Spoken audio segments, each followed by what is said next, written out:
안녕하세요. 사연에 빠지다의 DJ 민영입니다. 오늘도 두 가지 사연 준비되어 있는데요. 첫 번째 사연 시작하기 전에 구독과 좋아요 버튼 눌러주세요. 그럼 오늘의 사연 바로 시작해 볼게요. 안녕하세요. 저는 작은 네일샵을 운영하고 있는 30대 초반의 여성입니다. 최근 파혼을 하고 아직은 마음이 완벽하게 정리가 되지 않았어요. 물론 머리로는 그따위 집하고 빨리 손절한 것이 정말 다행이다 싶으면서도 마음은 좀 복잡하네요. 아마 제 이야기를 듣고 나면 도대체 어떻게 미련이 남을 수 있느냐고 하실 수도 있겠지만 워낙 제가 많이 좋아했던 남자라 쉽지 않더라고요. 남자친구를 처음 만난 것은 봉사활동을 다니는 동호회에서였어요. 이 동호회는 중학교 때 아버지를 따라갔다가 제가 더 진심이 되어버린 곳으로 격주로 아동복지시설과 요양원을 가고 있답니다. 대학 시절을 제외하고는 꾸준하게 나오고 있죠. 어느 날 동호회 회장이 과거 자기가 과외 수업을 해준 학생이라고 하며 남자 하나를 소개했는데요. 그때 데려온 사람이 바로 남자친구였어요. 첫인상은 좀 별로였어요. 머리도 새노랗게 염색하고 귀고리에 반지까지 하고 있었거든요. 꼭 이마에 나는 양아치입니다 라고 붙여둔 것 같았죠. 그래서 거리를 두겠노라고 다짐했었지만 알고 보니 그게 다 저의 선입견이더라고요. 겉으로 보기에는 위험한 사람 같았지만 막상 봉사활동이 시작되니 아이들하고도 잘 놀아주고 어르신들께도 싹싹하게 잘해서 정말 깜짝 놀랐답니다. 더 놀랐던 것은 의사라는 사실이었고요.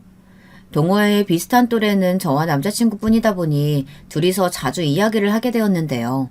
그러다 연애를 시작했답니다. 저와 생각이 비슷한 점이 많아서 그런지 연애할 때에도 크게 싸운 적 없이 잘 지냈어요. 아마 이렇게 잘 맞는 사람은 또 찾을 수 있을까? 남자친구를 만나면서 그런 생각을 참 많이 했죠. 그래서 결혼 이야기도 정말 자연스럽게 흘러나왔어요. 남자친구에 대해 자랑을 하라고 한다면 한도 끝도 없이 할 수 있지만 이상한 점이 딱 하나 있었습니다. 남자친구는 가족에 대한 이야기가 나오면 조개가 입을 다물듯 입을 일자로 굳히고는 말을 아꼈습니다. 사적인 부분이라 당연히 그럴 수도 있다고 생각했지만 사귀는 기간이 3년이 넘어가면서 왜 남자친구가 가족 이야기를 숨기는 것일까 의문이 들기 시작했어요. 결혼을 결정하고 나서는 남자친구에게 직접적으로 물어보기도 했죠. 결혼까지 약속했는데 숨길 필요가 뭐가 있겠나 싶었거든요. 그럼에도 남자친구는 자신이 정리가 되면 이야기해주겠다는 말로 상황을 피하기만 했습니다. 우리 결혼까지 약속한 마당에 가족들은 언제 소개시켜줄 거야? 적어도 미리 인사를 드려야 될 거 아냐. 자기는 우리 가족들하고 다 만났으면서. 조금만 더 시간을 주면 안 될까? 아직 내가 준비가 안 됐어. 아니, 가족 소개시켜주는데 자기가 무슨 준비를 해야 되는데. 자기 혹시 무슨 출생의 비밀 이런 거라도 있어? 그래서 그래? 설마 드라마 너무 많이 본 거 아니야. 그런 일이 있을 리가. 하여튼 내가 마음의 준비가 되면 하나도 빠짐없이 다 이야기할게. 그러니까 조금만 기다려줘. 저는 피하기만 하는 남자친구가 조금도 이해가 되지 않았지만 어쩔 수 없다는 생각으로 남자친구가 말하는 그 마음의 준비가 끝나기만을 기다렸습니다. 당시에는 남자친구에게 그 준비는 언제면 다 되느냐고 물어보기도 했는데 나중에 생각하니 참 미안한 일이더라고요. 얼마나 말하기 힘들었을까. 가족이라는 이름으로 묶여있다는 이유만으로 고통받을 수 있다는 사실을 간과한 것이 너무나도 미안하더라고요. 남자친구의 가족들을 만난 것은 결혼을 약속하고도 한참이 지난 후였어요. 드디어 마음의 준비가 끝났는지 남자친구가 집으로 저를 초대했죠. 나름 설레는 마음을 안고 집에 찾아간 저는 어떤 선물을 챙겨가야 하나 고민을 많이 했습니다. 남자친구에게 예비 시어머니께서 좋아하시는 것이 무엇이냐 물었지만 말을 돌리기만 하고 대답이 없었죠. 저는 무난하게 꽃과 홍삼을 준비했어요. 주변 동기들이 알려주더라고요. 저는 남자친구의 집에 들어가기도 전에 입을 떡 벌릴 수밖에 없었습니다. 저희 집도 작은 편은 아니었지만 남자친구의 집은 정말이지 저희 집과는 차원이 달랐거든요. 거대한 대문을 열고 들어가니 정원이 눈앞에 펼쳐지는데 곳곳에 조명이 진짜 이쁘더라고요. 저는 남자친구에게 진짜 이 집이 남자친구의 본가냐고 물었어요. 남자친구는 집만 클 뿐이라고 하며 제게 너무 긴장하지 말라고 해주었죠. 현관을 열고 들어가자 맨 앞에는 남자친구와 똑 닮은 여자가 서 있더라고요. 그 여자는 자신이 남자친구의 누나라고 하면서 먼저 손을 내밀었습니다. 저는 떨리는 마음으로 손을 마주잡고는 웃으며 인사를 했죠. 그때였어요. 뒤에서 헛기침 소리가 나더니 나이 지긋하신 한 분이 제 쪽으로 성큼성큼 걸어오셨죠. 그리고는 저를 위아래로 훑어보시고는 제가 들고 있는 가방을 이리저리 보시더라고요. 당황스러웠던 저는 남자친구를 바라보았고 남자친구는 예비 시어머니에게 인사도 없이 무슨 무례냐고 했죠. 하지만 예비 시어머니께서는 제가 입은 옷, 들고 있는 가방, 그리고 선물까지 꼼꼼하게 보시고는 잠시 생각에 잠기신 것 같았어요. 그 알 수 없는 분위기를 견디지 못한 저는 먼저 인사를 했습니다. 안녕하세요, 어머니. 이렇게 초대해 주셔서 감사합니다. 초대는 무슨... 우리가 원한 것도 아닌데 그런 인사치레는 하지 말고. 그나저나 못 보던 가방인데 어디 브랜드야? 아, 가방이요? 아, 이건 제가 만든 가방이에요. 가죽공예를 배우고 있어서요. 뭐? 직접 만들었다고? 시댁이 될지는 모르는 집에 인사를 하러 오는데 그런 걸 들고 왔단 말이야? 어처구니가 없어서. 이상한 말씀 하지 마세요. 그게 뭐 어때서요. 그리고 손님을 현관에 세워두는 법이 어디 있어요. 예비 시어머니께서는 뭐가 그렇게 불만이신지 몸을 팽 돌리시고는 거실로 가셨어요. 저는 실수한 것이라도 있느냐고 남자친구에게 물었지만 남자친구는 묵묵하게 고개만 저었죠. 거실에 앉은 제게 시댁 식구들은 이것저것 물어보기 시작했어요. 어떤 일을 하고 있는지, 학교는 어디를 나왔는지 등을 말이죠. 저는 미국에서 대학을 나왔다는 사실과 디자인을 전공했다는 이야기를 했어요. 예비 시어머니께서는 제가 대학을 외국에서 나왔다는 사실에 흥미를 보이시더군요. 하지만 그것도 잠시 디자인을 전공해서 그쪽과 관련된 일을 하고 있다는 것에 혀를 차셨어요. 어쩜 이렇게 안 맞을 수가 있는지. 그렇게 해가지고 우리 아들 내조는 제대로 하겠어? 우리 아들 대학병원에서 조교수하고 교수도 할 텐데 도움이 되겠느냐고. 걸림돌이 되면 몰라도. 무슨 말씀을 그렇게 하세요. 제가 대학병원에 남아서 교수까지 올라간 거랑 이 사람이랑 무슨 상관이 있다고요. 그런 자리가 그냥 되는 건 줄 알아? 내가 너희 아버지 교수 만들려고 얼마나 공을 들였는데 그런 내조가 있어야 오를 수 있는 자리야. 실력만으로 되는 게 아니라. 아휴, 그래서 내가 같은 의사 만나던가 아니면 의사 가문 찾아준다는데 귀엽고. 아휴. 그 얘기는 하지 않기로 하셨잖아요. 저는 이 사람과 결혼할 생각이니까 다른 말씀은 하지 마시라고 말씀드렸는데 이렇게 하셔야겠어요? 나만 나쁜 사람 만들려고 하는데 길 가는 사람들 다 붙잡고 물어봐. 누가 맞는지. 남자친구와 예비 시어머니께서는 제가 보는 앞에서 언성을 높이며 이야기를 했어요. 당사자를 앞에 두고 할 말은 아닐 텐데 예비 시어머니께서는 저런 사람이 전혀 없다는 듯이 행동하셨죠. 결국 남자친구가 벌떡 일어나며 저와의 결혼은 통보지 허락이 아니라는 말을 남기고는 저를 끌고 나가더라고요. 집을 나와서야 남자친구가 입을 열었어요. 아무 말도 해주지 못했던 것이 꽤나 미안한 모양이었죠. 저는 괜찮다고 어떻게 된 일이냐고 물었어요. 우리 집은 나 누나까지 해서 다 의사야. 돌아가신 아버지도 의사셨고 외가는 병원을 운영하고 계셔. 어머니는 그 병원 경영하고 계시고. 아, 그래서 어머니께서 집안 얘기를 하셨구나. 어머니가 워낙 의사 가문이라는 프라이드가 높으셔서 미안해. 기분 상했지.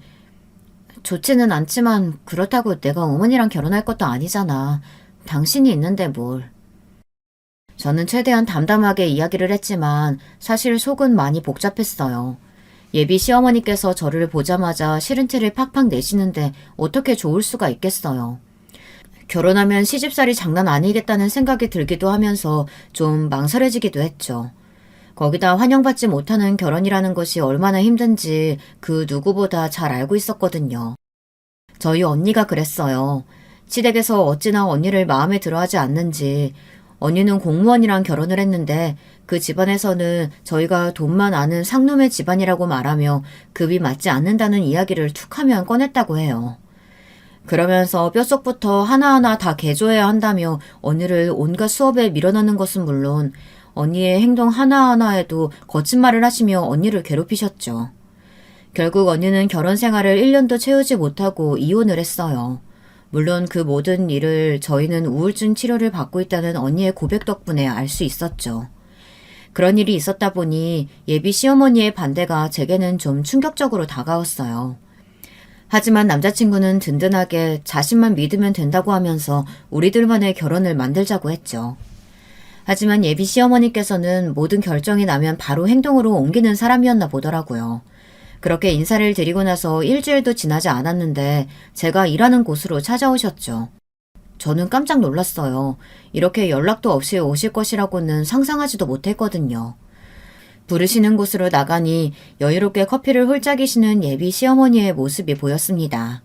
저는 망설이며 예비 시어머니께 다가갔죠. 예비 시어머니께서는 고개를 까딱하시며 제게 자리에 앉으라고 하시더니 한참을 저만 보고 계셨답니다. 저는 그런 예비 시어머니의 시선에 눈을 아래로 하고는 가만히 말씀을 기다리고 있었고요. 예비 시어머니께서 찾아오셨다는 소리에 동기들이 무슨 말을 하더라도 가만히 눈을 아래로 하고 있으라고 하더라고요. 대신 절대로 고개를 숙여서는 안 된다고 했죠. 그렇게 하면 뭔가 약하게 보일 수 있기 때문이라고 하는데 효과는 모르겠고 우선 시선을 피했답니다. 우리 아들이 어디에 반해서 죽어도 너랑 결혼해야 한다고 하는지 모르겠다. 눈이 튀어나올 정도로 미인도 아니고 그렇다고 몸매가 좋은 것도 아니고 비실비실하는 게 아들은 낳을 수 있을지 모르겠네. 어디 매력이 있어서 나 원참. 그런 말씀 하시러 여기까지 오신 건 아니시겠죠? 여기까지 무슨 일이세요? 꽤나 당돌한 구석이 있구나 너. 그런 패기는 좀 있어야지. 그래, 너희들이 결혼하는 건 그냥 못 이기는 척 넘어가 줄 테니 제대로 된 성의를 보이도록 하렴. 빈손으로 의사 남편 데려갈 생각은 꿈에도 하지 말란 말이야. 그런 부분은 저와 그이가 결정할 문제죠. 두 사람이 서로 의논해서 현명하게 결정하겠습니다. 현명하게? 그 현명함이 누구한테 유리한데? 솔직히 의사 남편 데려가면서 적어도 열쇠는 5개 이상은 해와야 할 것 아니야. 시어머니께서는 차는 적어도 2대는 되어야 한다고 하셨으며 집까지는 무조건 해와야 한다고 하셨죠. 다행히 남편이 대학병원에서 계속 근무하겠다고 의사를 밝혔으니 병원을 차려줄 필요가 없어서 다행이 아니겠냐고 하시더니 나머지는 무조건 가져와야 한다고 하셨답니다. 저는 당황해서 아무 말도 할 수 없었어요. 언니 시집 갈 때도 이런 이야기는 못 들었거든요. 혼수에 대해서 따로 하신 말씀이 없었다고 하던데 이 상황은 무슨 아직 상견례도 하지 않았는데 이렇게 찾아와서 이야기를 한다는 것이 제 머리로는 전혀 이해가 되질 않았죠. 하지만 예비 시어머니의 말은 끝나지 않았어요. 다른 가족들한테는 결혼식 당일에 입을 한복이랑 피로연에서 입을 드레스랑 정장 그 정도만 준비하면 되겠구나. 나중에 칫솔 보내줄 테니까 챙기고. 어머니 말씀 도중에 정말 죄송한데요. 그 부분은 그이와 이야기해서 정하겠습니다. 아직 상견례도 하지 않았는데 너무 앞서가시는 것 같아서요. 우리 아들이 너처럼 시간이 남아도는 줄 아니? 미리미리 네가 움직여야 할 거 아니야. 뭐하러 바쁜 사람 붙들고 이야기를 해. 내가 시키는 대로 하면 되지. 예비 시어머니께서는 잠자코 이야기를 들으라고 하셨지만 저는 괜찮다고 하며 혹시 여기 오신 것을 남자친구가 알고 있느냐고 물었죠. 그제야 하시던 말씀을 멈춘 예비 시어머니는 무슨 의도로 그런 것을 묻느냐고 하셨어요. 저는 그저 남자친구가 알고 있는지 물었을 뿐인데 왜 의도를 따지시냐고 반문했습니다. 예비 시어머니께서는 한동안 말씀 대신 저를 노려보기만 하셨어요. 저는 등에 소름이 돋았지만 차분하게 예비 시어머니를 마주보고는 이런 중요한 것들은 남자친구와 의논해서 정하겠다고 다시 한번 강조했습니다. 알려주신 것들은 충분히 참고하겠다고 말도 했고요. 예비 시어머니께서는 아랫입술을 세게 깨물고는 좋게 봐주려고 했더니 자기 무덤을 스스로 파고 있다고 하시며 벌떡 자리에서 일어나셨어요. 그리고는 오늘 이야기는 없었던 것으로 하겠다고 하셨죠. 저는 당연히 모든 일을 남자친구에게 말했어요. 제 이야기에 남자친구의 얼굴은 삽시간에 붉어졌죠. 내가 다시는 자기 못 찾아가도록 할게. 진짜 이런 일 겪게 해서 정말 미안해. 괜찮다는 이야기는 못하겠는데 이것도 어차피 넘어야 하는 산이라면 피할 수만 있는 것도 아니니까 어쩔 수 없다고 생각하지 뭐.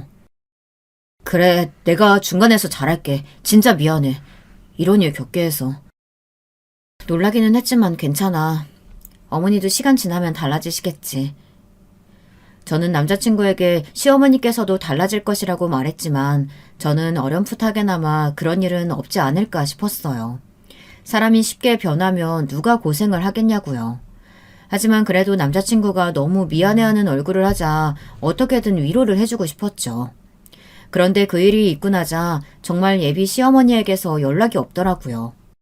남자친구가 한마디를 한 것인지 아니면 알아서 하겠다는 저의 말을 못 이기는 척 받아들여 주셨는지 어느 쪽인지는 모르지만 말이에요. 그렇게 예비 시어머니와의 만남이 있고 보름이 흘렀어요. 예비 시어머니께서 저녁을 함께 하자고 집으로 초대하셨죠. 저는 무슨 꿍꿍이라도 있는 것은 아닐까 살짝 긴장했지만 그렇다고 거절할 명분이 있는 것도 아니라 기쁘게 가겠다고 했답니다. 역시나 예비 시어머니께서는 만만한 분이 아니셨죠. 저녁을 하자고 초대를 하셨는데 정말 아무것도 없더라고요. 저녁은커녕 주방이 깨끗하기만 했어요. 예비 시어머니께서는 남자친구가 좋아하는 것을 가르쳐주고 싶다고 하시며 자신과 함께 저녁 준비를 하자고 하셨죠. 제게 재료 손질을 좀 하라고 하시더니 곁에서 칼질하는 것을 세심하게 보고 계시더라고요. 뭐든 좋으니 꼬투리가 하나 잡혀라 하는 눈으로 말이죠. 하지만 예비 시어머니께서 전혀 생각하지 못한 것이 있다면 제가 유학생활을 하면서 초반 한 달을 제외하고는 제가 다 한식을 만들어 먹었다는 것이에요. 저는 능숙하게 칼질을 시작했어요. 예비 시어머니께서는 그런 저의 손놀림에 꽤나 놀란 얼굴을 하셨죠. 저는 야채를 손질하고 뭘 하면 되느냐고 물었어요. 예비 시어머니께서는 남자친구가 생선구이를 좋아하니 생선을 손질하라고 하셨죠. 저는 비린내를 싫어하긴 하지만 이를 악물고 구이용으로 손질까지 마쳤답니다. 예비 시어머니께서는 제가 생선 배를 따서 손질할 거라고는 생각하지도 못하셨는지 당황하시는 기색이 역력했죠. 그렇게 예비 시어머니의 주방 기강 잡기는 이대로 실패인가 싶었어요. 하지만 무슨 일이든 반전이 있기 마련이잖아요. 예비 시어머니께서는 남자친구가 꼬막을 좋아한다고 하시면서 꼬막 무침을 하자고 하시더니 제게 맛을 좀 보라고 하시더라고요. 맛을 봐야 다음에도 해줄 수 있지 않겠느냐고 말이죠. 저는 조심스럽게 야채를 입에 넣어보았어요. 확실히 맛있더라고요. 감칠맛이 나는 것이 배워두면 좋기는 하겠다 싶었어요. 그런데 그때였죠. 예비 시어머니께서는 제게 뭐 하는 짓이냐고 호통을 치셨어요. 아니, 내가 맛보고 기억해두라고 했는데 지금 뭐하니? 먹었어요, 어머니. 진짜 감칠맛이 너무 좋은데요? 꼬막을 먹어봐야 양념이 잘 들어갔는지 알지? 지금 야채 몇 개 주워 먹고 맛있다는 소리가 나와? 어서 제대로 먹어보고 똑바로 기억해. 어머니, 제가 갑각류 알레르기가 있어서요. 조개류의 음식 먹으면 안 되거든요. 제가 예비 시어머니에게 제가 꼬막이 아닌 야채를 먹어본 것에 대해 말씀을 드렸어요. 하지만 예비 시어머니의 반응이 가관이었죠. 어떻게 이럴 수 있나 라는 소리가 저절로 나왔어요. 예비 시어머니께서는 그게 무슨 상관이냐는 얼굴로 쓸데없는 소리 하지 말고 먹어보라고 하셨죠. 저는 다시금 알레르기가 있어서 안 된다고 말했어요. 알레르기가 뭐 많이 힘든 것도 아니고 잠깐 맛보라는데 무슨 죽을 것처럼 이야기를 하니? 먹고 힘들면 들고 다니는 약 먹어주면 될 일 아니냐? 너 약도 안 들고 다니니? 어머니, 그것과는 상관없어요. 뻔히 먹으면 위험하다는 사실을 아는데 왜 제가 먹어야 하나요? 너는 내 말을 뭐로 듣고 있니? 내 아들이 좋아한다니까? 제대로 맛 기억하고 만드는 방법 배워가야 할 거 아니야? 어떤 맛이 나는지도 모르고 만들 생각이야? 그러니까요. 야채 맛 봤다고 말씀드렸잖아요. 지금 어머니 말씀은 저더러 죽으란 소리밖에 안 되는 거 아세요? 짜증이 난 제가 조금은 강한 어투로 말했어요. 그제야 예비 시어머니께서는 누굴 살인자로 몰고 있느냐며 기분 나쁜 티를 팍팍 내셨어요. 그리고는 아직 결혼도 하지 않은 며느리가 벌써부터 시어머니 머리 꼭대기에 올라오려고 한다고 화를 내셨죠. 결국 하고 계시던 앞치마를 던지시고는 마음대로 하라고 하며 방으로 들어가 버리셨어요. 저는 예비 시어머니가 화를 내시는 이유를 조금도 짐작할 수 없었어요. 도대체 어느 부분이 화를 내시는 포인트인지 모르겠더라고요. 저는 담담하게 하던 음식을 냉장고에 정리해서 넣어놓고는 예비 시어머니에게 가보겠다고 하면서 집을 나왔답니다. 그날 늦은 저녁 남자친구가 예비 시어머니와 무슨 일이 있었느냐고 전화가 왔죠. 어머니가 당신한테 무슨 해코지 한 건 아니지? 어머니 지금 중리산이 하시면서 난린데 설마 당신한테까지 함부로 하신 건 아니겠지 싶어서 말이야. 내가 알레르기 있다고 설명드리는데도 무조건 먹어보라고 하신 것 제외하고는 딱히. 제 말에 남자친구는 숨을 몰아쉬며 그게 무슨 소리냐고 캐묻기 시작했죠. 저는 있었던 일에 대해 이야기를 하곤 앞으로 예비 시어머니께서 집으로 부르셔도 가지 않겠다고 말했어요. 그리고는 남자친구에게 빨리 결혼을 해서 독립을 완벽하게 하는 것이 좋겠다고 말했답니다. 남자친구는 앞으로 예비 시어머니와 따로 만나는 자리는 만들지 말라고 하더군요. 저는 그렇게 하겠다고 했죠. 사실 이때 결혼을 엎었어야 했던 것이 맞는데 결국은 남자친구가 좋아서 차마 헤어지자는 말을 못했답니다. 하지만 예비 시어머니의 괴팍함은 여기서 끝이 아니었어요. 얼마 뒤 예비 시어머니는 자신이 실수한 것 같다고 하시며 제게 미안하다고 사과를 하시더라고요. 전혀 생각하지도 못했는데 이게 무슨 일인가 했죠. 그래도 사과는 하시니까 받기는 했지만 찝찝함을 감출 수가 없었죠. 예비 시어머니는 너무 미안해서 식사라도 대접하고 싶다고 하시며 저를 유명 레스토랑으로 불러내셨어요. 저는 미심쩍은 마음으로 약속 장소로 나갔습니다. 그리고는 깜짝 놀라 움직일 수가 없었답니다. 예비 시어머니가 부르신 곳은 남자친구가 일하는 병원 의사의 아내들이 모여서 식사를 하는 자리였던 것이었습니다. 아직까지 남자친구와 함께 이런 자리에 가본 적이 없던 저는 저를 위아래로 훑어보는 사람들의 시선을 고스란히 혼자서 견뎌야 했죠. 예비 시어머니는 사람들을 소개시켜주면서 앞으로 제가 다 챙겨야 한다고 하셨어요. 아직 배울 거 많으니까 사모님들이 많이 가르쳐주세요. 어머, 시어머니께서 얼마나 훌륭한 분인데 저희가 뭘 하겠어요. 요즘 애들이 어디 시어머니 말 듣나요? 자기들끼리 한다고 큰 소리나 치고 저는 뒷방 늙은이밖에 더 하겠나 싶어요. 무서워서 무슨 말을 못하겠더라고요. 결혼 준비하면서 도와주고 싶어서 이야기 꺼냈다가 한 소리 하는데 아유 그렇게 안 보이는데. 이래서 사람을 들일 때는 집안을 보라고 하잖아요. 아쉬우시겠어요. 강 교수님이 그렇게 탐내시던데. 예비 시어머니의 말 하나에 저는 졸지에 어른 공경조차 하지 못하는 여자로 낙인이 찍혀버렸어요. 다들 제게 모르는 것은 배워야 하는 것 아니냐는 말부터 시작해서 집에서 못 배운 티를 이렇게 내는 것은 아니라는 등의 말을 쏟아냈죠. 정말 아주 미칠 것 같더라고요. 저는 몸이 불편하다는 이유를 들어 자리를 벗어났지만 등 뒤로 역시나 가문이 중요하다는 말들이 따라 나왔답니다. 이 일이 있고 나자 상견례고 뭐고 다 때려치우고 싶은 마음이 가득했어요. 내가 꼭 이 결혼을 해야 하나 의문이 들기도 했고요. 하지만 남자친구의 미안해하는 얼굴과 이 고비만 넘기면 우리 둘이 행복할 수 있다는 바보 같은 행복회로를 돌리며 참았습니다. 저와 남자친구는 상견례 장소를 저희 사촌언니가 운영하고 있는 한정식집으로 예약을 했어요. 지금 예약을 해도 3개월은 기다려야 한다고 할 정도로 유명한 곳이었지만 혈연 찬스로 취소된 자리로 들어갈 수 있었죠. 그런데 예비 시어머니께서 급이 맞지 않다고 하시며 호텔 레스토랑으로 바꾸라고 하시더라고요. 어머니, 그 한식당도 대기 명단이 한참인 곳이에요. 취소 자리가 생겨서 겨우 잡은 곳인데 마음에 안 드세요? 그럼 마음에 들 줄 알았니? 아니, 한식당이 뭐야, 한식당이. 예약자가 100날 많아 봐라. 다 필요 없으니까 무조건 호텔, 그것도 스카이 라운지를 잡으렴. 그 정도는 되어야 우리 아들 레벨이 맞지 않겠어? 죄송해요, 어머니. 그이가 이 한식당을 진짜 좋아하거든요.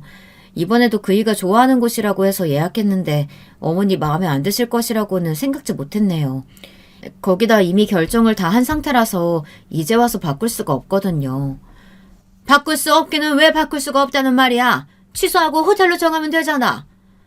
이틀 남겨두고 어떻게 그래요. 어머니, 호텔 라운지는 다음에 제가 따로 모시고 갈 테니까 이번에는 그냥 한식당으로 와주세요. 예비 시어머니께서는 자신을 어떻게 이렇게 무시할 수 있냐고 하시며 자기가 원하는 곳으로 옮기지 않으면 상견례 날에 가지 않겠다고 하셨어요. 예비 시어머니 생각에는 그렇게 말을 하면 제가 쩔쩔거리며 예비 시어머니가 원하는 대로 움직여줄 것이라고 생각했나 봐요. 하지만 어림도 없죠. 저는 어쩔 수 없지 않겠느냐고 말하며 예비 시어머니께서 오시지 않더라도 다른 가족들이 대신하면 그것으로 그냥 상견례 한 것으로 알겠다고 했습니다. 예비 시어머니께서는 지금 무슨 말을 하는 거냐며 저더러 싹수가 노랗다고 소리를 지르셨어요. 저는 끝까지 담담하게 그럼 그날 뵙겠다고 말씀드리고는 전화를 끊어버렸답니다. 이렇게 시작부터 삐걱거리는 상견례는 당일이 되어 더 난리였답니다. 예비 시어머니께서는 등장부터 시작해서 잠시도 쉬지 않고 투덜거리셨죠. 음식 맛을 타박하는 것은 기본이요. 이런 허접한 곳을 예약한 저의 안목을 어쩌면 좋으냐는 소리도 하시더라고요. 정말이지 어처구니가 없었죠. 아버지와 어머니께서는 좋은 날인데 굳이 그렇게 나쁜 소리 하실 필요 있으시냐며 점잖게 말씀하셨지만 예비 시어머니는 멈추지를 못하셨어요. 거기에 기름을 붓는 격으로 남자친구가 앞으로 결혼을 준비하면서 가장 중요한 것은 당사자의 의견 아니겠냐고 두 사람이 서로 이야기해서 결정하겠으니 그저 지켜만 봐주셨으면 좋겠다고 말했죠. 예비 시어머니께서는 무슨 의도로 하는 말이냐고 바로 물어보시더군요. 우리가 알아서 결혼식 준비할 테니까 양가 부모님은 불안하시더라도 믿고 지켜봐 주셨으면 좋겠다는 소리예요. 예물이니 혼수니 그런 것들 다 우리가 의논해서 결정하겠습니다. 혼수나 예물은 집안이 주고받는 건데 어떻게 어른들이 가만히 있을 수가 있단 말이야. 안 그렇습니까, 사돈? 어른들이 나서서 진행해야 하는 것들이 있는데 그걸 아이들한테만 맡겨둘 수는 없죠. 글쎄요. 저희는 큰애 시집 보낼 때도 그랬지만 요즘 아이들은 자기들 생각이 뚜렷해서요. 저는 아이들이 원하는 대로 했으면 좋겠네요. 예비 시어머니께서는 저희 어머니의 말씀에 할 말을 잃으셨는지 입만 떡하니 벌리고 가만히 있으셨죠. 그리고는 더 이상 할 말도 없는데 이만 일어나야겠다고 하시며 벌떡 일어나 자리를 박차고 나가셨어요. 그 모습에 저희 부모님은 기분 나쁜 티가 역력하셨지만 우리도 일어나자고 하시며 제게 집에서 보자는 말씀만 남기고 가셨답니다. 남자친구는 예비 시어머니 때문에 미칠 것 같다고 하면서 한숨을 내쉬었고 그런 남자친구의 어깨를 두드려주는 것이 제가 할 수 있는 전부였죠. 아니나 다를까 집에 도착한 저는 바로 부모님께 불려갔어요. 두 분은 꼭 이런 결혼을 해야 하느냐고 하셨죠. 남자친구가 믿음직스럽고 좋은 사람인 건 알겠지만 예비 시어머니가 너무하지 않느냐고 한숨을 쉬시더군요. 제가 과연 견디고 살 수 있을지가 의문이라고 하시면서 아무리 사랑이 좋아도 결혼은 집안과 하는 것이니 생각을 다시 해보라고 하시더라고요.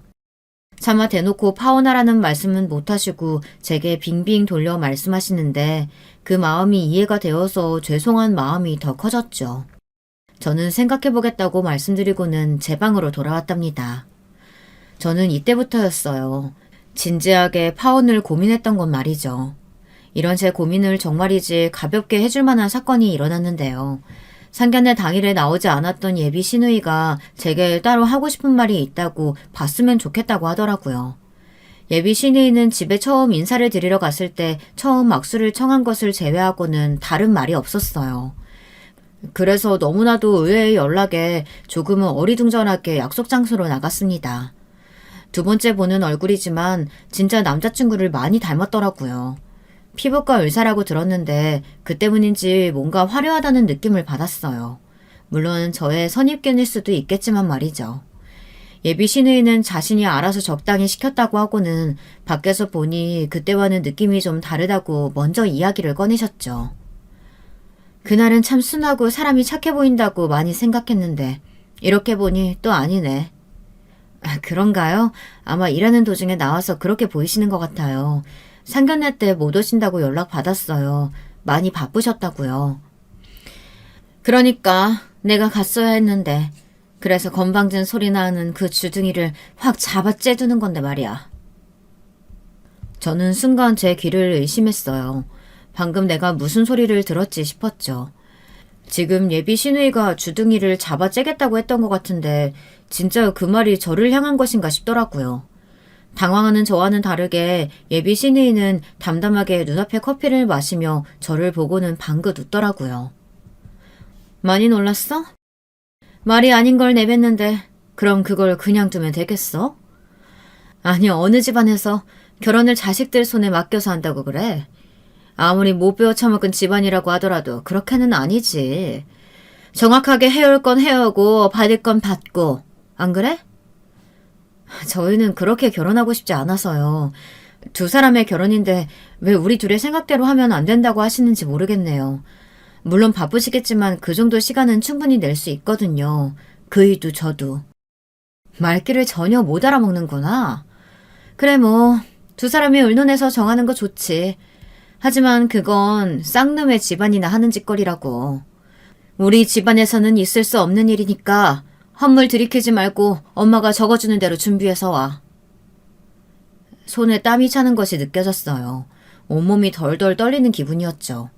눈앞에 앉아있는 예비 시누이가 무서워서가 아니었어요. 치밀어 오르는 화를 가라앉히기가 힘들었기 때문이었죠. 저는 최대한 언성을 높이지 않으면서 예비 시누이에게 말했어요. 몇 번을 다시 물어보셔도 소용없을 것이라고 말이죠.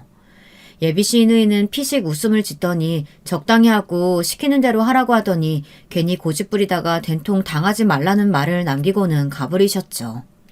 그렇게 예비 시누이와의 만남을 뒤로하고 저는 확실하게 파혼을 해야겠다는 생각을 마음에 굳혔습니다. 예비 시어머니의 예비 시누이까지 정상인 인간들이 하나도 없는데 어떻게 결혼을 하겠어요. 듣고 계시는 분들도 생각해 보세요. 한 사람은 엄청난 혼수를 요구하며 의사 아들을 데려가는 값을 하라고 하고 한 사람은 적당히 숙이고 들어오라고 하고 어느 쪽이든 최악인 것은 변함이 없었죠. 저는 남자친구가 해외 세미나에서 돌아오는 대로 파혼을 하겠노라고 다짐을 하곤 혼자서 정리를 시작했답니다. 그것도 모르는 예비 시어머니께서는 혼수 품목을 보내오셨어요. 진짜 입이 저절로 떡 벌어지더군요. 저희 집 형편으로 못할 것은 아니지만 요즘 시대에도 이런 것을 요구하는 집이 있구나 싶더라고요. 30평 이상의 아파트는 무조건 남자친구의 명의로 해서 준비해오라고 하는 것은 물론이고 그 안에 들어가는 가전제품들도 빼곡하게 적혀 있었어요. 그 중에 더 기가 차는 것은 중간중간 같은 제품을 2개씩, 3개씩 적어두기도 했다는 것이죠. 딱 봐도 예비 시어머니와 예비 시누이의 몫이었죠. 그러면서 예물로는 고작 진주 세트와 다이아몬드 세트가 전부더라고요. 예비 시어머니의 말에 의하면 자기도 시어머니에게 물려받은 것이라고 하면서 그 어떤 보석보다도 빛나고 의미 있는 것이니 다른 보석은 뭐가 더 필요하겠냐고 큰 소리를 치셨죠. 참 할 말이 없더라고요. 저는 예비 시어머니의 헛소리를 묵묵하게 듣고만 있었습니다. 그저 남자친구가 돌아오기만을 기다리고 있었죠. 하지만 예비 시어머니의 성격이 급한 건지 아니면 정말 이 집안이 저희와 문제가 있는 건지 남자친구를 기다릴 것도 없이 예비 시어머니께서 먼저 파혼 이야기를 꺼내셨어요. 그날은 봉사활동이 있는 날이었어요. 오랜만에 아버지와 함께 퇴근할 생각으로 아버지가 계시는 회사로 향했습니다. 아버지도 그날은 직원 복지 차원에서 회사 앞에서 직원들에게 줄 붕어빵을 굽고 계셨거든요. 아버지께서는 한 달에 한 번씩 이벤트로 여러 행사를 하셨는데 겨울이 되면 꼭 군고구마와 붕어빵을 제공하셨답니다. 생각보다 반응이 좋더라고요. 다들 재미있어 하면서 꼭 먹으러 나온답니다. 물론 회사 사장이 건물 앞에서 그런 짓을 하고 있다는데 편하게 있을 수 있는 사원이 어디 있느냐고 하실 수도 있겠죠. 처음에는 다들 어색해했거든요. 하지만 해마다 이어져 오다 보니 이제는 그날을 기다리기도 한답니다. 저는 아버지를 찾아 회사 건물 앞으로 향하는데 사람들이 모여있는 것이 보였죠. 역시나 오늘도 인기 폭발이시구나 했는데 웅성거림이 평소와는 좀 다르더라고요. 그리고 점점 가까이 다가가자 새된 목소리가 들려왔죠. 예비 시어머니였습니다. 저는 허둥지둥 사람들을 비집고 들어가 맨 앞으로 향했죠. 거기에는 붕어빵을 굽고 계시는 아버지와 소리를 지르시는 예비 시어머니가 대치 중에 있었어요. 그 곁으로는 직원들이 줄을 서 있었고요. 다들 이게 무슨 상황이야 하는 눈빛으로 자기들끼리 시선을 교환하고 있었죠. 그러다 저를 발견한 사람들이 반갑게 눈인사를 했지만 저는 그럴 정신이 아니었답니다. 아버지, 이게 무슨 일이에요? 어머니는 여기를 어떻게 알고 오셨고요? 나 원참, 고작 붕어빵이나 파는 주제에 뭐? 사업을 해? 그래, 붕어빵 사업도 사업이겠지. 우리 집안을 뭘로 보고 이렇게 감쪽같이 속일 생각을 해? 이 결혼 죽어도 못 시키니까 당장 엎어! 어머니께서 오해하시는 것 같은데요. 찰싹.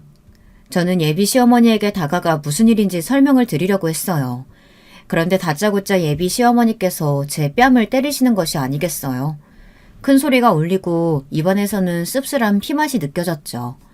붕어빵을 굽고 계시던 아버지께서는 들고 계시던 것을 바닥으로 내팽개치시고는 예비 시어머니 앞에 서서 이게 무슨 짓이냐고 소리를 지르셨어요.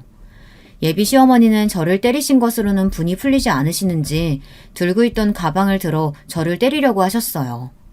아버지께서는 큰 소리로 그만두라고 호통을 치셨고요. 그 소리가 어찌나 큰지 예비 시어머니께서도 겁을 먹고 그 자리에서 아무것도 하지 못하시더군요. 아버지께서는 지금 누구에게 손을 대고 있느냐며 화를 내셨습니다.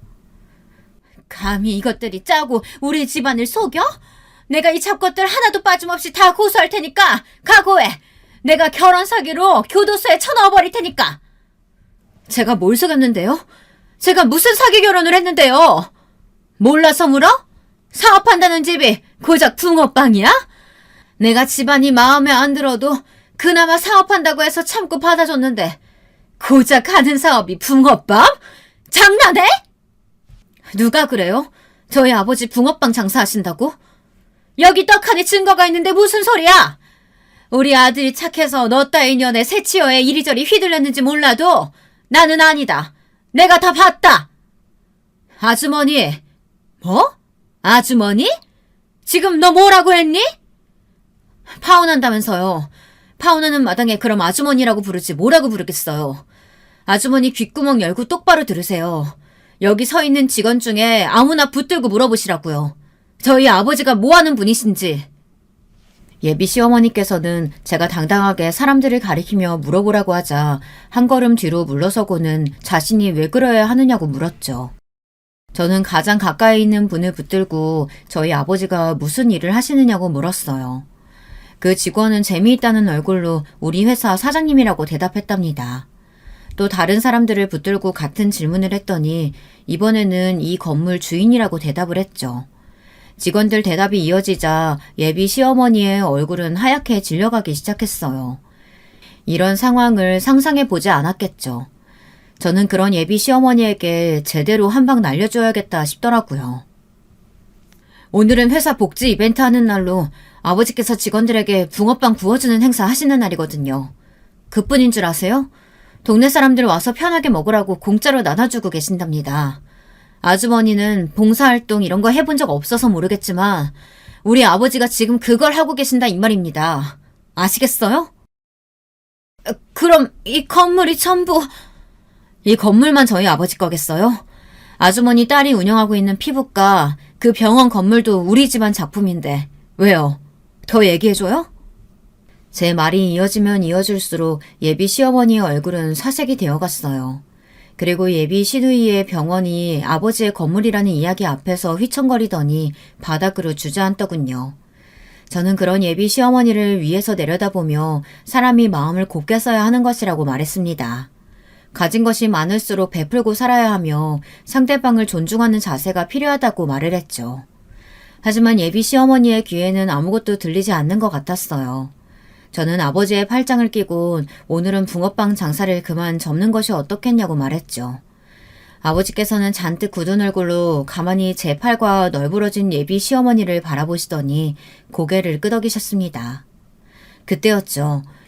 언제 일어나신 건지 예비 시어머니가 제 팔을 덥석 붙들고는 이야기를 하자고 하더군요. 저는 팔을 빼내며 할 말도 들을 말도 없으니 이만 가시라고 했습니다. 하지만 예비 시어머니께서는 잠깐이면 된다고 이야기를 좀 하자고 하더라고요. 아버지께서 그런 예비 시어머니의 팔을 뿌리치며 당장 자신의 딸에게서 손을 떼라고 말씀하셨습니다. 그러자 놀라운 일이 벌어졌죠. 그렇게 뻣뻣했던 예비 시어머니께서 저희 아버지 앞에 무릎을 꿇고는 자신이 큰 실수를 했으니 한 번만 너그럽게 봐달라고 하는 것이 아니겠어요. 전혀 생각지도 못한 전개에 저는 할 말을 잃고 예비 시어머니를 바라보았어요. 갑자기 무릎을 꿇다뇨. 그것도 많은 사람들이 보는 앞에서 말이죠. 제가 사람을 몰라보고 함부로 말했어요. 정말 죄송합니다, 사돈. 너 그렇게 한 번만 용서해 주시면 안 되겠습니까? 제가 말실수 많이 하기는 했는데 아이들이 서로 좋아하고 많이 아끼고 있다는 거 잘 아시잖아요. 그러니 딱 한 번만 눈 감고 받아주시면 안 되겠습니까? 여기서 이런다고 상황이 달라질 것 같아? 사람 많은 곳에서 이렇게 넙죽 엎드리면서 하면 내가 못 이기는 척 넘어갈 것 같으냐고. 그랬다면 사람 잘못 봤어. 나는 내 자식이 내 체면보다도 중요한 사람이야. 내 귀한 자식 그따위 집구석에는 절대 못 보내니까 허튼 생각하지 말고 돌아가. 아버지께서는 예비 시어머니의 눈물 앞에서도 단호하게 거절하셨어요. 솔직히 저는 마음이 좀 흔들렸거든요. 나이도 있으신 분이 이렇게 사과를 하신다는 것이 쉬운 일이 아니잖아요. 자존심 다 내팽개친 것이나 다름없는데 싶어서 마음이 흔들렸죠. 하지만 아버지는 다르셨어요. 그리고 놀랍게도 아버지의 생각은 적중하셨죠. 아버지의 말이 끝나자 예비 시어머니가 무릎을 툭툭 털고 일어나시더니 언제 눈물을 보였나 싶은 얼굴로 어차피 저와 남자친구는 결혼을 할 텐데 이렇게 뻣뻣하게 나올 필요가 있겠느냐고 했죠. 누가 그래요? 우리가 결혼한다고? 아주머니, 당신이 말했잖아요. 파혼. 그래봤자 우리 아들 아니면 안 된다고 하면서 다시 돌아올 것이 뻔한데 뭐. 우리 아들 같은 남자가 어디 있다고 그래. 너희 같은 졸부 집안에서 우리 아들 같은 사위 얻는 게 쉬운 일인 줄 알아? 우리 딸 같은 며느리도 쉽지 않아. 앞으로 다시 볼 일은 없을 테니 이만 끝내지. 여기서 더 하면 내가 어떻게 나올진 나도 모르겠으니까.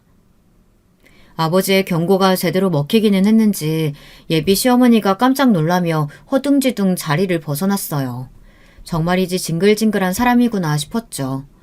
남자친구는 세미나에서 돌아오자마자 저를 찾아왔어요. 아무래도 이야기를 다 들은 모양이었어요. 집 앞까지 찾아온 남자친구는 한참을 가만히 있더군요. 저 역시 남자친구의 말을 기다리며 발끝만 보고 있었고요. 얼마의 시간이 흘렀을까 남자친구가 어렵게 입을 열었어요.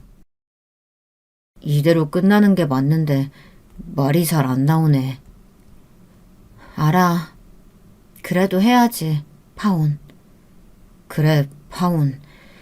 어머니의 누나까지 내가 다 미안해.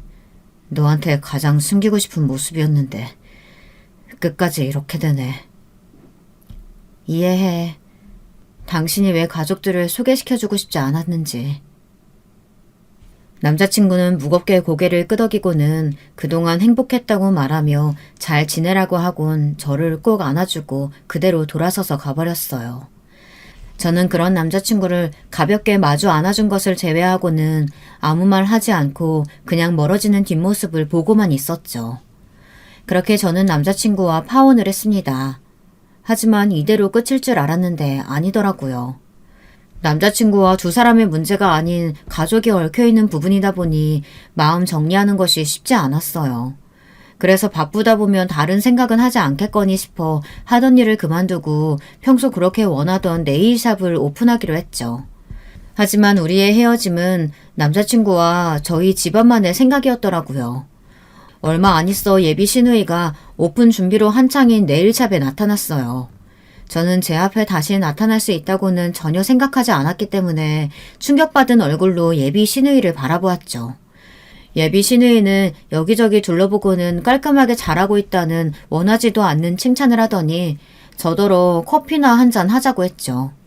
저는 같이 마실 사이는 아닌 것 같으니 할 말이 있으면 그냥 하라고 했어요. 그만큼 튕겼으면 충분히 한 것 같으니까 이제 그만 결혼 준비해. 우리 동생 너 때문에 밥도 제대로 안 먹고 나랑 엄마 얼굴 보기도 싫다고 하면서 집 나갔으니까. 그래서요? 그게 나랑 무슨 상관 있다고요? 우리 파혼했고 서로 미련 없이 헤어지기로 했으니까 나한테 와서 이런 말 해봤자 소용없어요.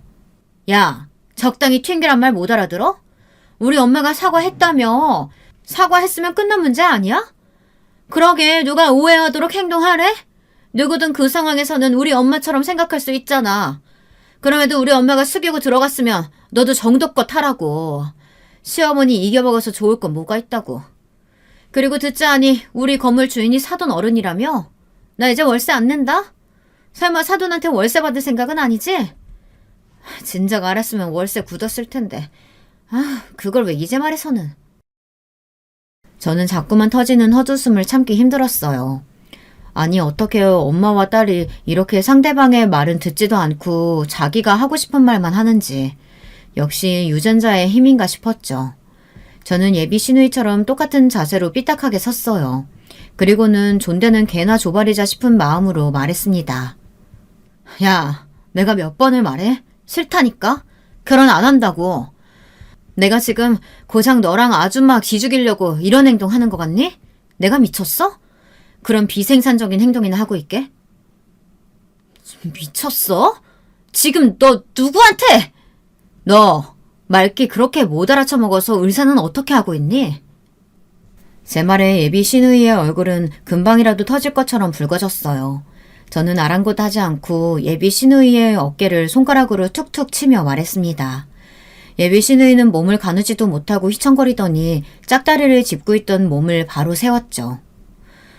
뭐 네가 먼저 이야기 꺼냈으니까 내가 말하는데 지금처럼 그냥 월세 내고 싶거든. 그냥 나 죽었다 하고 사라져.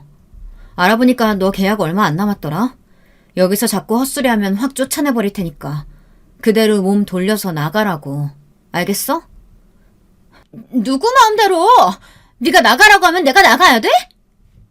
재계약 안 한다니까? 우리가 안 하겠다는데 네가 뭐라고 버티는데.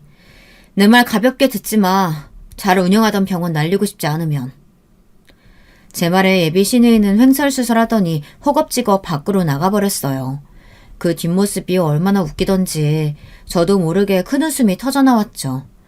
남자친구와의 이별로 힘들었던 마음이 한없이 가벼워지는 순간이기도 했답니다.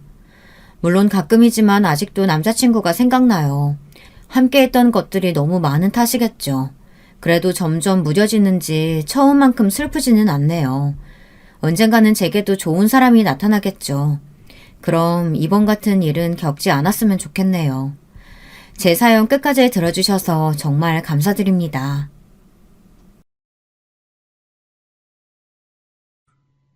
여러분, 두 번째 사연 시작하기 전에 좋아요, 구독 꼭 눌러주실 거죠?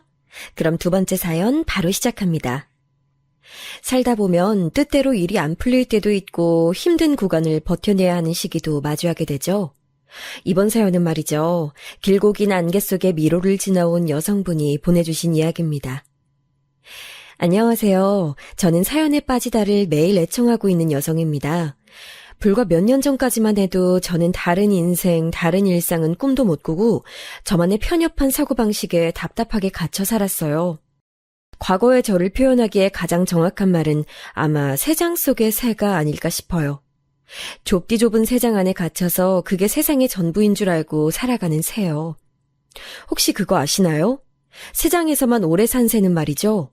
새장 문을 열어줘도 밖으로 안 나가는 경우가 많다는 놀라운 사실을요. 그 안에서만 사는 것에 너무 적응을 해서 그렇대요. 그리고 새장 밖으로 나간다 하더라도 돌보는 이의 손길 없이 살아본 적이 없었기 때문에 그 생명을 유지하지 못하고 곧 죽는다죠. 저는 한때 이렇게 생각했었어요. 남편을 만나지만 않았더라면 저는 새장 속에 갇혀있는 새처럼 아둔하게 살진 않았을 거라고요.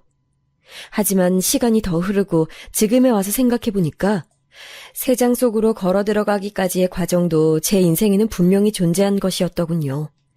지면 아래의 뿌리가 튼튼하지 못하면 겉으로 비춰지는 모습이 얼마나 그럴싸하고 화려하든 결국은 오래 갈 수 없는 허상일 거예요. 저의 뿌리는 제 가족이었고 제 유년 시절이었죠. 저는 별로 행복하게 자라나지 못한 아이였어요. 제 뿌리가 튼튼하게 세상에 자리 잡을 기회 따윈 없었죠. 제가 어렸을 때 가장 많이 들은 소리가 뭔 줄 아세요? 바로 너만 없었어도입니다. 그 소리를 전 엄마한테서 들었어요. 내가 너만 없었어도 이렇게 살지 않았어. 네가 내 인생 망쳐놓은 거야, 알아? 난 네가 태어나지만 않았어도 멋지게 살았을 여자야. 자유롭게 내 발길 닿는 대로 마음껏 다니면서 끝내주는 인생 살았을 텐데 다 네가 망쳐놨어. 너! 내 인생 어떻게 보상할래? 네 잘못 어떻게 수습할 거야? 죄송해요, 엄마. 제가 잘못했어요. 저 때문에 엄마 불행하게 만들어서 죄송해요. 잘못했다는 걸 알긴 알아서 다행이구나. 눈물 질질 짜는 거 보기 싫으니까 저리 비켜. 넌 우리 밥 먹는 동안에 베란다에 나가 있으라고. 나가서 이쪽은 쳐다보지도 마. 밥때라서 저도 배가 고팠는데 한창 자라나는 아이였으니 영양 섭취가 얼마나 중요했겠어요. 하지만 엄마가 그렇게 말씀하시면 저는 대꾸도 하지 못하고 따라야 했습니다. 그 좁았던 집에 하필 베란다가 딸려 있었다는 게 새삼 원망스러웠네요. 저는 그 베란다의 모든 것이 세월이 한참 흐른 지금도 너무나도 선연하게 생각나서 가끔 괴로울 정도예요. 엄마가 왜 그렇게 저를 미워하셨냐 하면 저라는 생명 때문에 엄마가 결혼을 하셨다는 게 그 이유였어요. 속도 위반, 혼전 임신이라고 하죠.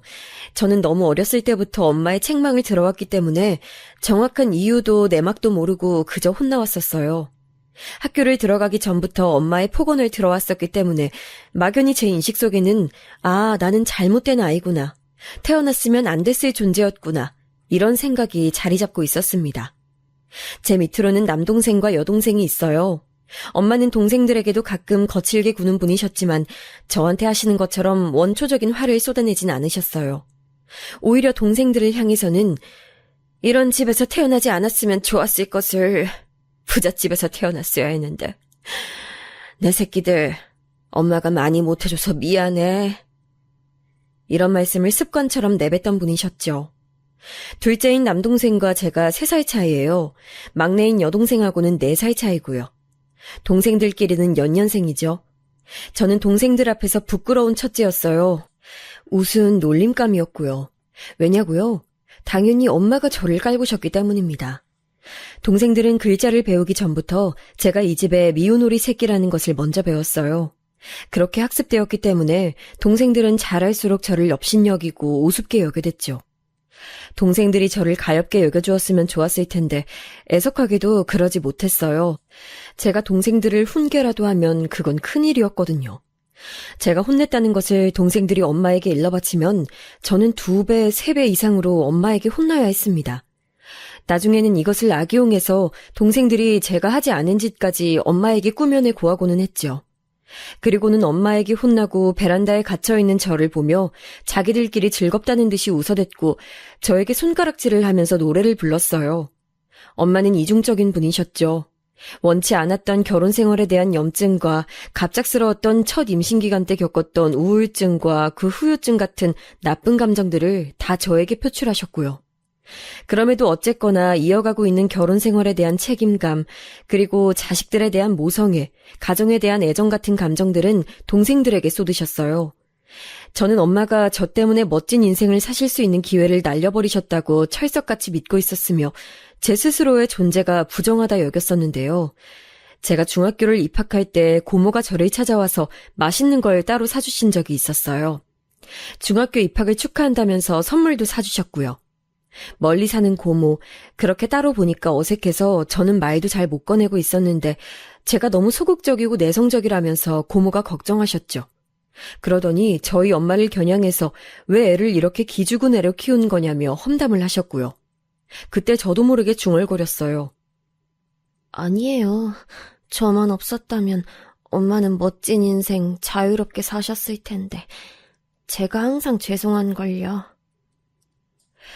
그러자 고모가 어이없다는 듯 한숨을 쉬셨습니다. 멋진 인생은 무슨 개뿔 멋진 인생이냐면서요.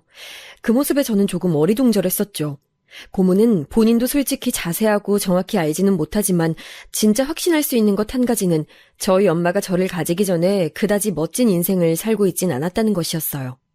저는 엄마로부터 너만 안 생겼어도 더 잘난 남자랑 결혼할 수 있었는데 네가 생기는 바람에 잘난 남자를 떠나보내야만 했다는 이야기를 몇 번 들은 적이 있었어요. 이것도 용기를 내어 고모에게 확인을 받아봤는데 고모가 펄쩍 뛰면서 그건 절대 아니라고 했습니다. 진짜 별 해괴한 이야기를 다 듣겠네. 이 고모가 장담하는데 잘난 남자 따위는 없었어. 너네 엄마한테 가서 물어봐도 좋아. 그럼 그 잘난 남자가 누구였냐고, 이름이 나이가 어떻게 되냐고 한번 찾아볼 테니까 알려달라고 그렇게 물어봐. 절대 대답 못할걸? 왜냐면 애초에 있지도 않았으니까. 네? 하지만 엄마는 늘 그렇게 말씀하셨었는데, 그리고 저만 없었어도 다르게 살았을 거라고. 다 저 때문이라고. 미친 거 아니야? 아무리 임신 때문에 하게 된 결혼이었다지만 가지고 온 건 딸랑 너 하나였어. 뱃속 아이가 시집 올 때 가져온 거 딱 하나였다고. 가진 거 하나 쥐뿔없는 신세에다가 가방끈도 짧고 무식한 공장 생산 라인의 공순이었던 주제에 결혼하면서 못 만났던 주제에 멋진 인생이니 뭐니 망발을. 아유. 고모의 분노 앞에서 제가 얼마나 혼란스러웠는지 모릅니다. 저는 태어났을 때부터 14살이 될 때까지 귀에 딱지가 않도록 엄마로부터 똑같은 원망의 소리만 들어왔었거든요. 집안의 공공연한 죄인이었고요. 엄마의 인생을 망친 천하의 불효녀였는데 고모가 그런 식으로 너무나도 쉽게 부정해버리다니 머릿속이 그날 정말로 뒤죽박죽이었네요. 가장 비참하고 슬픈 건 고모가 말씀하신 것이 전부 사실이라면 엄마는 나를 얼마나 싫어하기에 그런 거짓을 꾸며서까지 나를 혼내오신 걸까? 내 평생을 엄마로부터 미움받아왔는데. 제 짧은 인생이 너무 초라하고 볼품없더라고요. 엄마로부터 존재를 부정당하며 사랑받지 못한 딸이라니 저처럼 불쌍한 사람은 없을 것 같았어요. 고모는 제 이야기를 듣고 화가 나셨었고요. 그래서 저희 엄마한테 크게 따지셨어요. 고모가 저희 집에 온 것은 그날이 꼭 2번째인가 3번째였네요. 교류가 잦은 분이 아니셨으니까요. 하지만 엄마 앞에서 고모가 폭발해버린 그날이 영영 마지막 방문이 되어버렸어요. 첫 임신 때 힘들었던 거 나도 알아요. 그때 정신이 마탱이 가 있었다는 것도 내가 다 알고요. 출산 후유증으로 죽다 살아났던 것도 다 알아요. 알겠는데 그걸 애한테 풀면 안 되죠. 이 비겁하고 나약한 인간아. 자식한테 그러고도 인생 평탄할 것 같아? 네가 뭔 상관이야. 알지도 못하면서 뭘 다 안다고 떠들어대. 네가 뭘 안다고. 뭐? 너 지금 나한테 반말했냐? 옛날 그때 처음 봤을 때부터 마음에 안 들었어. 눈빛에 생기라곤 하나도 없고 악이 받쳐있길래 별로다 싶었는데 역시 그때 내 판단이 맞았네. 너 때문에 내가 조카들 보고 싶어도 참고 산 거야. 너 보기 싫어서. 고모는 소리를 지르시며 엄마의 머리채를 잡으셨고요. 엄마는 악다구니를 쓰며 울부짖으셨어요. 저는 그 광경을 보는 동안 어떻게 해야 할지 몰라서 발만 동동 굴렀었네요.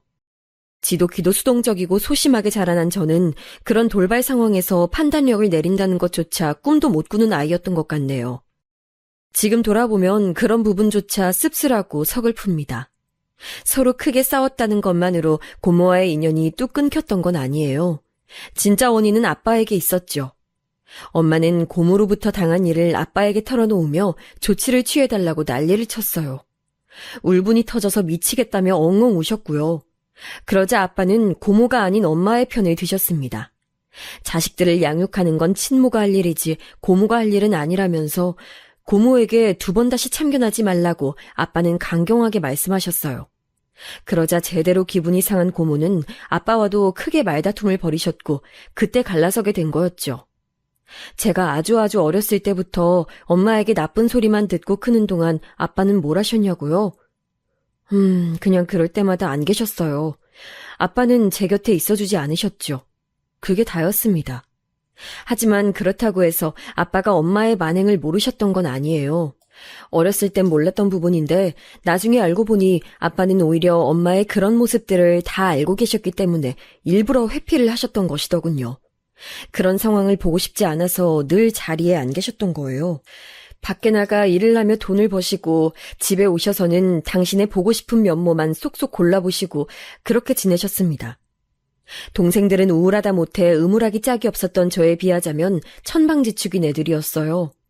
훨씬 더 활발했고 애교도 있었죠.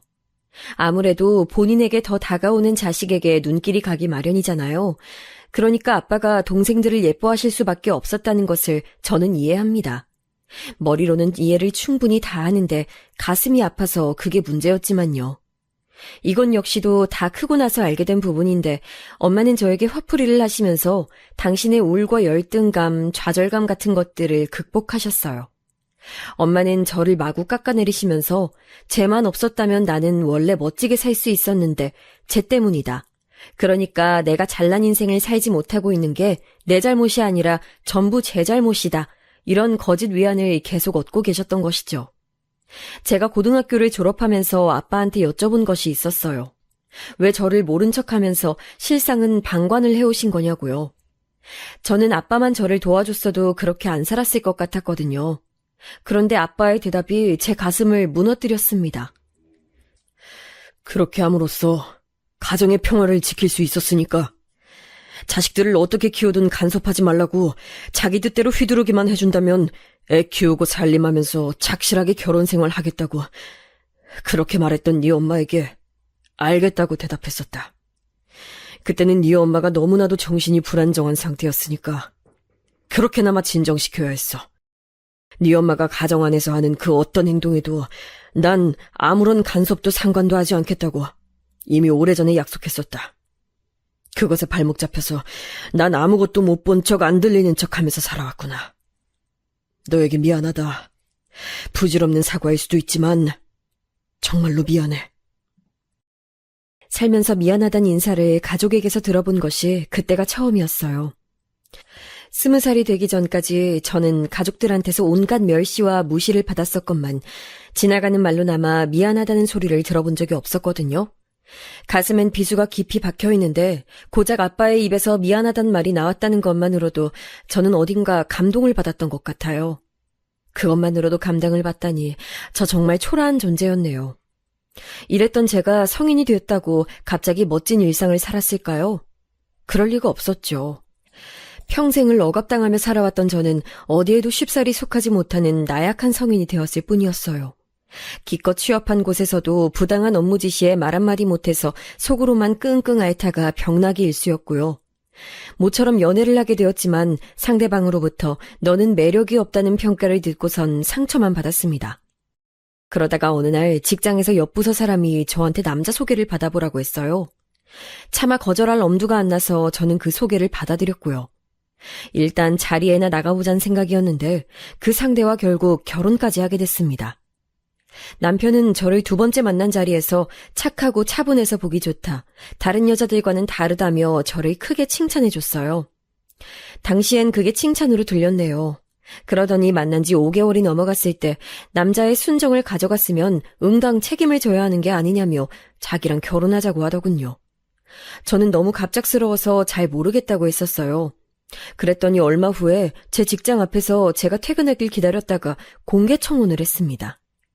주목받는 것을 무서워하는 저였는데 다들 저만 보고 있고 남편은 저에게 반지를 내밀면서 빨리 승낙하려고 부추기고 얼떨결에 고개를 끄덕이고 말았죠. 그렇게 저는 직장 사람들이 다 아는 곧 결혼할 사람이 됐고 제 성격상 도저히 부정할 수가 없었네요. 남편은 시아버지께서 돌아가시면서 남겨주신 유산이 있다면서 그걸로 결혼하자 하였고 저는 제가 미천 따위 없는데 결혼해주는 남자가 있다는 사실에 감동을 받았던 것 같아요. 그래서 속전속결로 결혼했습니다. 이 과정에서 가족의 분열이 있었어요. 아빠가 제 결혼에 지원을 해주고 싶다 하셨고 엄마가 반대했기 때문입니다. 평생을 등한시해온 큰딸이 결혼한다는데 그것까지 외면하고 싶냐며 아빠는 제가 보는 앞에서 엄마에게 목소리를 높이셨어요. 그 모습이 저는 놀랍고 신기해서 눈물이 났던 것 같아요. 엄마는 그런 저를 보며 가증스럽고 음침하다 하셨죠. 그러자 아빠는 더 이상은 묵인하고 살 수 없다며 차라리 이혼하겠다 하셨어요. 갑자기 상황이 커져버렸고 결국 부모님께서는 이혼을 하셨습니다. 엄마는 제 동생들과 잘 살겠다 하시면서 저에게 마지막으로 다 너 때문이야 라는 말씀을 남기셨어요. 그게 머릿속에 남더라고요. 저 때문에 이혼을 하셨다는 말이요. 엄마가 저주라도 내리셨던 건지 결혼하고 얼마 안 됐을 때부터 지옥길 시작이었어요. 남편은 제 모든 걸 통제하려 들었고 저는 그의 심기를 거스르면 안 됐어요. 내가 너 지난주까지 퇴사하라 그랬지? 근데 왜 이번 주에도 출근하고 지랄이야? 내 말이 우스워? 내가 이딴 정신병자년이랑 결혼을 왜 했을까? 말도 못 알아쳐먹는 등신인데, 씨. 미안해, 여보. 인수인계가 늦어져서 어쩔 수가 없었어. 그러면 그렇다고 나한테 진작 보고를 했었어야지. 진작 말을 안 한 이유가 뭐야? 말을 하려고 했는데 계속 정신이 없어서 깜빡했어. 그리고 나도 사흘 전에야 알았어. 사흘이나 기간이 있었는데도 계속 깜빡해? 이건 미안하다고 될 일이 아니네. 사과하는 태도가 잘못됐잖아. 여기 와서 무릎 꿇어. 너는 내가 하나부터 열까지 다 알려주지 않으면 스스로 하는 게 없구나. 많이 잘못한 게 있으면 무릎 꿇고 사과를 해야 하는 거야. 어디 감히 눈높이를 똑바로 맞춰! 늘 이런 식이었죠. 남편이 저에게 매일같이 했던 말은 오늘은 뭘 잘못했는지 말해봐 였네요. 그러면 저는 공포에 질려 식은땀을 흘려가며 억지로 잘못한 것들을 만들어서 보고해야만 했습니다. 카레를 사야 하는데 짜장을 사놨다는 이유, 그 잘못 하나로 저는 무릎을 꿇고 빌어야 했고요. 욕실화를 사라 그래서 제가 사놨더니 감히 어떤 욕실화를 살지 자기한테 허락 안 받고 결제를 했다면서 남편은 저에게 교육이 안 되는 구제불능이라고 했습니다. 자기가 데리고 살아주는 걸 고맙게 여겨야 한다 그랬죠.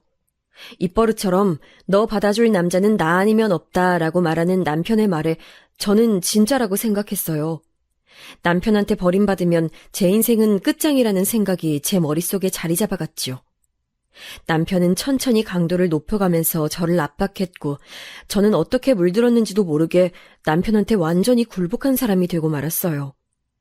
이따금씩 아빠와 연락하는 것이 위안이었는데요. 저는 조금도 아빠에게 결혼 생활이 힘들거나 하는 얘기를 하지 않았어요. 할 수가 없었고요. 하지만 저의 힘든 부분을 유일하게 조금이나마 나누는 상대가 있었으니 그건 바로 시어머니셨어요. 내 아들하고 결혼해줘서 어찌나 고마운지 이렇게 가끔이나마 얼굴 보면 행복해서 웃음이 다 나네. 저를 다정하게 반겨주시고 예뻐해주시는 시어머니의 존재가 너무나도 감사했습니다. 시어머니한테라면 저는 힘든 일이 있을 때 그것을 나눌 수 있었어요. 당연히 시시콜콜한 모든 부분들을 털어놓을 수는 없었으나 남편이 무서운 순간에 어떻게 해야 하는지 이런 상담을 청할 수 있었죠.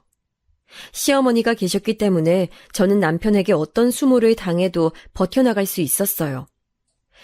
남편에게 끔찍한 폭언을 들은 날에도 시어머니께 전화해서 그 다정다감한 목소리를 들으면 마음이 진정되곤 했습니다.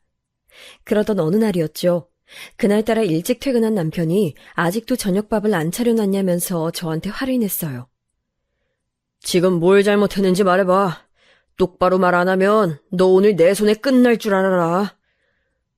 여보가 오늘은 일찍 온다는 걸 내가 미리 알았어야 했는데 그러지 못해서 저녁밥을 못 차려놨어.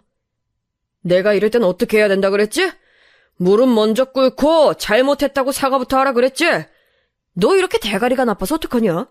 너 교육시키느라 나도 지쳐. 나가서 돈 벌어오느라 힘든데 너 교육까지 시켜야 하는데 고충을 네가 아냐?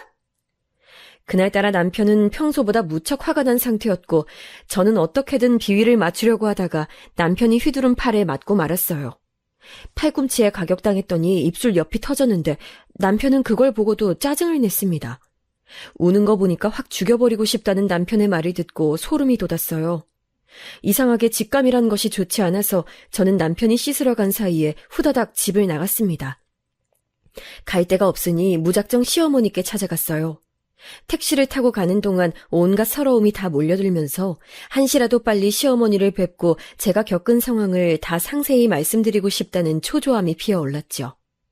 이런 일을 말씀드리게 돼서 너무 죄송하고 민망하지만 분명히 시어머니라면 저를 위로해 주실 것이었으니까요. 저를 불쌍히 여겨주시고 감싸 안아주실 모습을 상상하니까 눈물이 막 차올랐습니다. 어머님, 저녁은 드셨어요? 저 다름이 아니라요. 너무 갑작스럽게 죄송한데 제가 어머님 뵈러 댁으로 가고 있어요. 댁에 계시죠? 뭐? 지금 오고 있다고? 무슨 일이길래 그러니? 아유, 나야 뭐 집에 있다만. 혹시 그런데 너 목소리가 운 거야? 소리가 운 목소린데. 그런 일이 있었어요. 지금 저 혼자 가고 있어요. 오빠는 집에 있고요. 너 승준이랑 일이 있었구나. 이 시간에 갑자기 집을 나와서 나한테 오다니. 아유, 그럴 정도로 설마 심각한 일이 있었던 거니? 제가 가서 뵙고 말씀드릴게요, 어머님. 신경 쓰이게 해드려서 정말 죄송해요. 제가 못난 며느리라서 어머님께 너무 죄송하고 늘 부끄럽네요. 저 같은 며느리를 맞지 않으셨다면 어머님이 신경 쓸 일이 없으셨을 텐데 제가 근심거리인 것 같아서 죄송합니다. 제가 훌쩍이며 말씀을 드렸고 시어머니께서는 한숨을 푹푹 내쉬실 뿐 더 이상 가타부타 말씀을 하지 않으셨어요. 그저 알았다고 하시면서 전화를 끊으셨죠. 왠지 평소와는 조금 다르신 것 같은 시어머니의 반응에 제 심장이 덜컥 내려앉았습니다. 제 존재가 얼마나 민폐가 됐으면 시어머니 같으신 분도 지쳐하시는 걸까 싶어서 갑자기 두려워졌어요. 역시 모든 잘못과 모든 원흉은 저라는 생각이 들었습니다. 이렇게 된 이상 시어머니께도 사과를 드리고 앞으로 더 똑바로 정신 차리면서 살겠다는 말씀을 드리겠노라 다짐했어요. 시어머니를 실망시켜드리고 싶진 않았기 때문이죠. 제 결혼 생활의 유일한 빛이자 버팀목이신 분, 시어머니와의 사이가 틀어진다면 저는 그야말로 낭떠러지로 내몰리는 것이었습니다. 휴대폰과 함께 급하게 달랑 챙겨 나왔던 체크카드로 택시비를 결제했는데 아차 싶더라고요. 시댁으로 오는 것까진 택시비를 낼 수 있었으나 다시 집으로 돌아갈 비용까지는 모자라겠더군요. 어머님께 딱 10,000원만 빌리면 카드에 있는 돈하고 합쳐서 다시 돌아갈 택시비는 마련할 수 있겠다. 어머님께서는 당연히 돈 주시겠지만 내가 골칫덩이에 구제불능으로 찍히면 어떡하지? 이미 나는 빵점짜리 며느리인데. 일단 오늘은 어머님께 있었던 일을 말씀드리고 여기서 하룻밤 자고 일어나서 돈 얘기는 내일 아침에 말씀드리는 게 낫겠어. 그런 생각을 하면서 저는 도착한 시댁에 들어갔어요. 저를 맞이해 주시는 시어머니의 눈치를 한껏 살피면서 말이죠. 그리고 저는 시어머니의 표정이 냉랭하게 가라앉아 있다는 것을 금세 파악할 수 있었어요. 겨울 저녁의 추운 날씨, 실내로 들어가자 기온은 비록 따뜻했지만 저는 되려 몸에 한기를 느꼈습니다. 저를 향해 짧게 왔니? 라고 말씀하시는 시어머니의 반응에 몸이 조금 떨려왔어요. 한껏 죄인이 된 심정으로 저는 부엌의 작은 식탁에 시어머니와 마주보고 앉아선 고개를 푹 숙였습니다. 물 한 잔도 저에게 내어주지 않으셔서 그저 아무것도 없는 식탁만 내려다보면서 말을 이어야만 했어요. 볼품없이 떨리는 목소리로 그간 있었던 모든 일을 시어머니께 털어놓았습니다. 이야기의 마지막 대목이 바로 제가 시댁에 당도하기 전에 남편으로부터 겪은 일이었죠. 시어머니께서는 저의 터진 입가를 바라보시며 한숨을 내쉬셨어요. 그 모습에 제 가슴이 철렁 내려앉았습니다. 왜, 어째서 그간 그런 일들을 겪었다고 나에게 다 전하지 않았었니? 설마 그 정도로 괴로운 일들이 있었을 거라고까진 짐작하지 못했거늘. 어머님께서 걱정하실까봐 그랬어요. 그리고 혹시 저를 안 좋게 보실까봐. 솔직하게는 저를 골치 아파하실까봐 말씀 못 드렸어요. 저만 참고 견디면 될 일이라 생각했고요. 그렇다면 계속 참고 견딜 것이지. 왜 지금은 나한테 시시콜콜 다 늘어놓는 거니? 네? 어머님, 갑자기 저한테 이렇게 달리대하시는 이유가 있을까요? 제가 잘못한 점, 고쳐야 할 점 알려주시면 똑바로 행동하겠습니다. 정말 죄송해요. 그놈의 죄송하다는 소리 좀 그만하련! 이제 지긋지긋하니까! 저는 시어머니께서 버럭 외치시는 것에 깜짝 놀라서 고개를 들고 말았어요. 그러자 제가 상생해 본 적도 없었던 정말 처음 보는 시어머니의 분노에 찬 모습이었지요. 이렇다 저렇다 할 것 없이 아주 객관적인 사실만 한번 짚어보자꾸나. 너, 내 아들의 등골만 빨아먹으면서 살고 있는 거 아니니?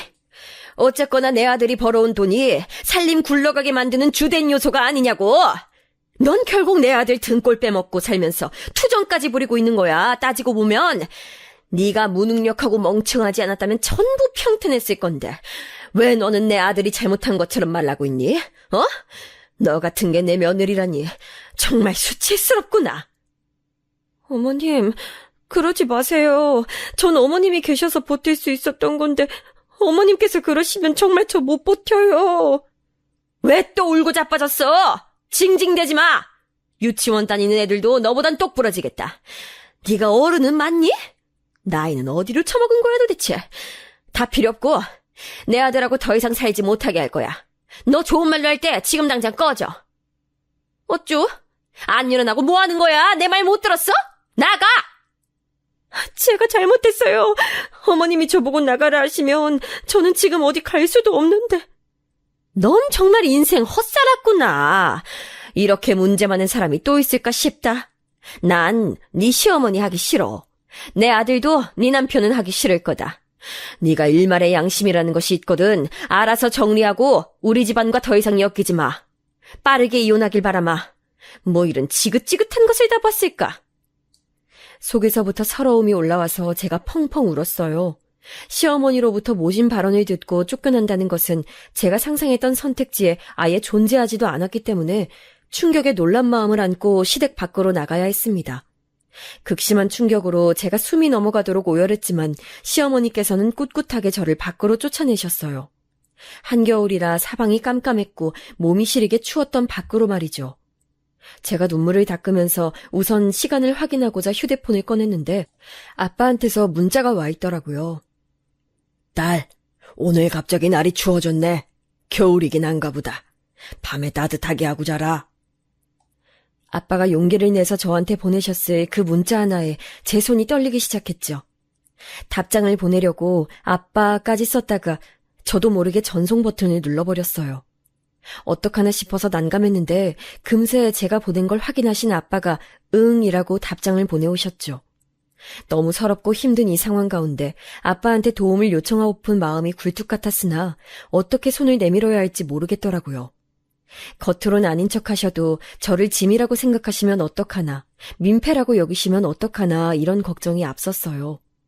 그런데 제가 답장을 계속 안 하고 있어서 그랬는지 아빠가 갑자기 저한테 전화를 걸어오셨습니다. 여보세요? 웬일로 전화를 다 주셨어요? 웬일이라니, 그냥 가끔 통화하는 것도 좋겠다 싶어서. 그런데 너 목소리가 왜 그러냐? 감기 걸린 소리는 아니고 울어서 잠긴 것 같은데 무슨 일 있는 거야? 아니에요. 아무것도 아니에요. 걱정시켜드려서 죄송해요. 네가 죄송할 게 뭐 있어. 무슨 일 있는 거라면 그게 무슨 일인지 나한테 정확히 얘기나 해다오. 그게 어떤 내용이든 난 널 원망 안 할 테니까 제발 털어놔줬으면 좋겠구나. 그 순간 아빠가 울컥한 목소리로 저에게 먼저 손을 내뻗으셨고 망설이던 저는 용기를 내어서 그 도움의 손길을 잡아보기로 했어요. 막상 말을 하려니까 긴장으로 몸이 덜덜 떨려와서 간신히 남편이랑 싸우고 시댁으로 도망왔는데 좀 전에 쫓겨났다는 것만 얘기할 수 있었어요. 그러자 아빠가 화를 참는 듯한 한숨을 내쉬시더니 저한테 그곳에서 가장 가까운 가게로 들어가 있으라고 하셨어요.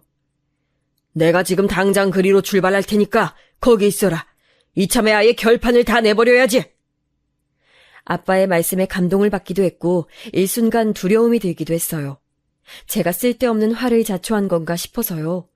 초조함 속에서 시간이 흘러갔고 아빠가 도착하셨습니다.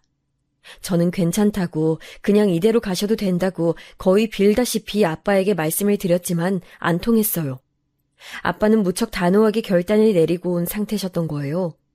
게다가 제 입술이 터져 있는 걸 보시고는 주먹을 불끈 쥐셨습니다. 맞았냐고 물어보셔서 차마 이걸 속이는 건 말이 안 되기에 솔직하게 말씀드렸죠. 남편 때문에 이렇게 된 거라고요. 결국은 화가 머리끝까지 차오른 아빠가 시댁으로 쳐들어가셨어요. 무척 당황하신 시어머니께서 얼떨결에 문을 열어주셨죠. 저는 저로 인해 이렇게 상황이 커진 것을 감당할 수가 없어서 고개를 푹 숙인 채 몸만 떨고 있었습니다. 저를 내쫓으신 분을 다시 볼 용기도 없었고요. 내 딸이 지금 이런 꼴이 됐는데 이거 어떻게 책임지실 겁니까? 대체 아들을 어떻게 키웠길래 그딴 개 잡놈이 된 건지. 아들 교육 잘못 시킨 죄로 그쪽도 우리 딸처럼 똑같이 맞는데도 불만 없으시겠죠? 아빠의 일갈에 제가 깜짝 놀라서 고개를 들었다가 시어머니를 보고 말았어요.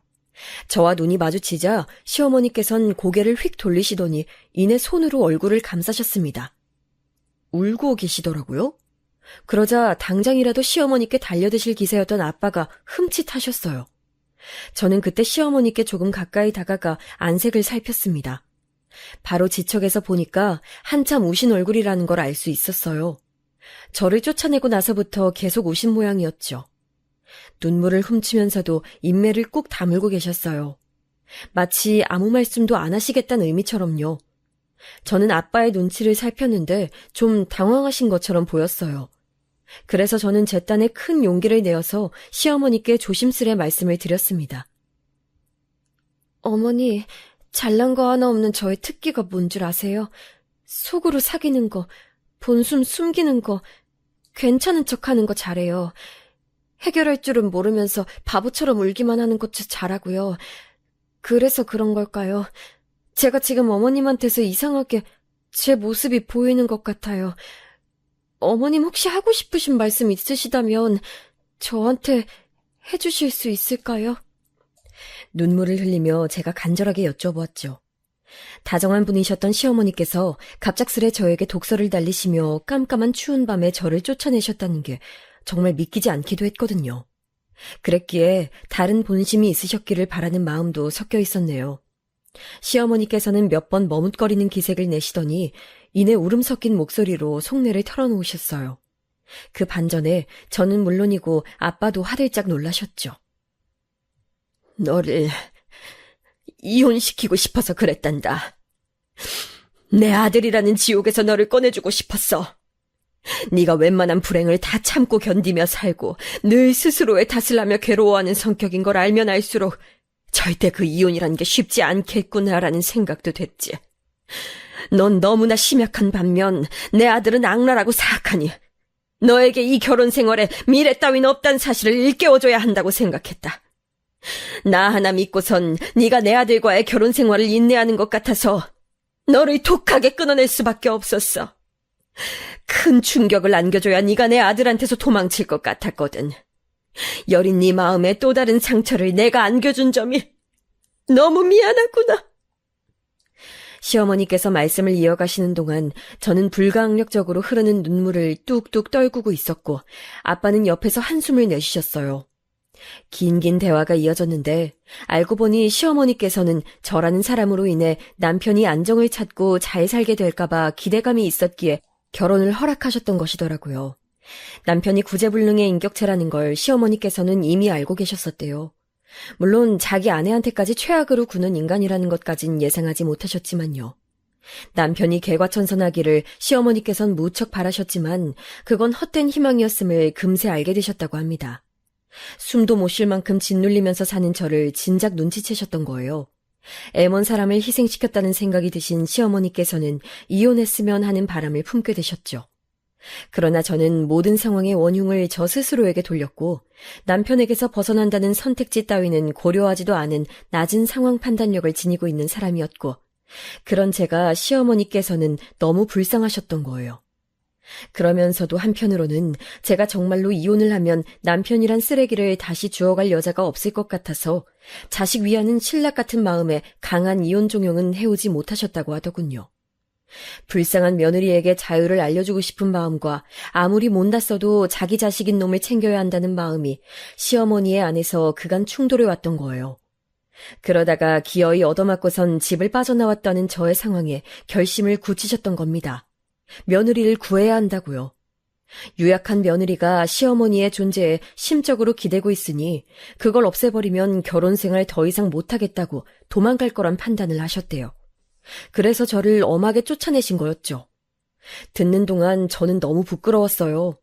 저 때문에 전전긍긍하셨을 시어머니를 조금도 눈치채지 못하며 지내왔던 제 자신이 얼마나 식견이 좁은 사람인가를 다시금 체감했기 때문입니다. 저는 제 자신을 깎아내릴 줄만 알고 타인의 눈치를 살필 줄만 알았지 그 외의 모든 것들은 할 줄 모르는 사람이었어요. 이걸 처절하게 깨우친 순간에 저와 함께 있었던 사람은 바로 저를 진정으로 생각해주는 아빠와 시어머니셨죠. 그 순간 저절로 다짐하게 됐어요. 나를 위해주는 이분들 앞에서 부끄럽지 않게 살아보자고 말이에요. 평생 동안 그 어떤 일을 겪어도 이런 다짐이 세워지진 않았는데 누가 강제로 시킨 것도 아니건만 저 스스로 그렇게 됐어요. 어머님, 미안하다고 하지 마세요. 제가 죄송합니다. 제 앞가림 제가 못해서 어머님으로 하여금 많은 고심을 하게 만들었어요. 이건 지난날 그래왔듯이 습관적으로 저를 깎아내리며 드리는 그런 죄송하단 인사가 아니에요. 앞으로 그렇게 살지 않겠다는 다짐에서 우러나오는 죄송함이에요. 감정을 다스리는데 미숙해서 비록 눈물을 줄줄 흘리면서 말씀을 드렸지만 제 얼굴을 스스로 보진 못했어도 제 표정에는 후련함과 굳센 결의가 담겨 있을 거라고 확신해요. 그런 저의 기색을 확신하신 아빠와 시어머니 두 분 다 무척 놀라신 반응들이었으니까요. 이웃과 아빠가 시어머니께 고개를 숙이며 사과의 인사를 드리셨어요. 속뜻을 알지도 못하고 무작정 화를 낸 것에 부끄럽게 생각합니다. 또한 자식 교육에 실패한 건 사부인이 아니라 접니다. 제가 찔려서 제 치부를 들키고 싶지 않아서 되려 사부인께 괜한 화풀이를 한 셈이었네요. 저희 딸에게 잘못이 있다면 못난 부모 아래서 태어난 것이겠죠. 거기까지 말씀하시곤 아빤 울음을 참으시느라 입을 꾹 다무셨어요. 한참 후에야 진정이 되셔서 다시 말씀을 시작하셨죠. 저 어렸을 때의 얘기도 나왔고요. 시어머니께서는 이제야 왜 제가 그토록 자기 자신에 대한 애정과 확신이 없는 사람인지 그 이유를 알 것 같다며 한탄하셨어요. 저의 모든 지난 과거가 안쓰럽고 가엾다 하시면서 제 손을 꼭 잡아주셨죠. 눈물과 속세로 채워졌던 그 밤, 결론과 목표는 결국 하나였어요. 제 이혼이었죠. 아빠의 도움을 받아서 우선은 집에서 제 짐부터 다 챙겼습니다.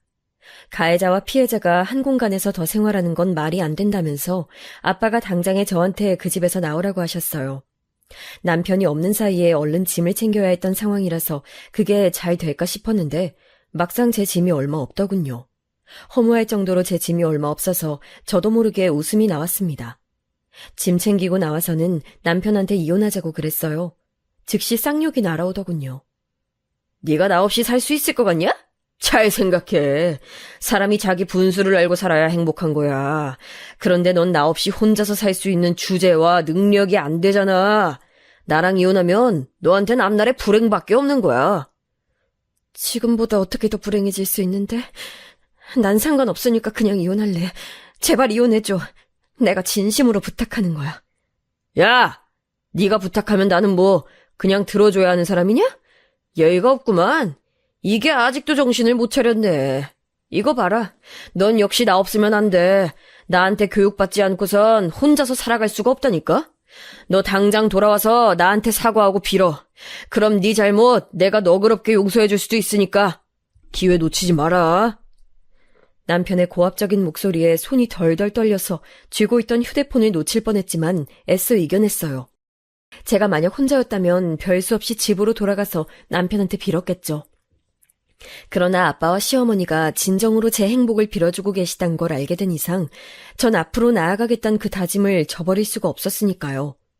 남편이 뭐라고 하던 말던 병원 가서 진단서 다 끊었고요. 남편이 저한테 보냈던 각종 폭언이 담긴 문자 내용들도 전부 따로 저장을 해두었습니다.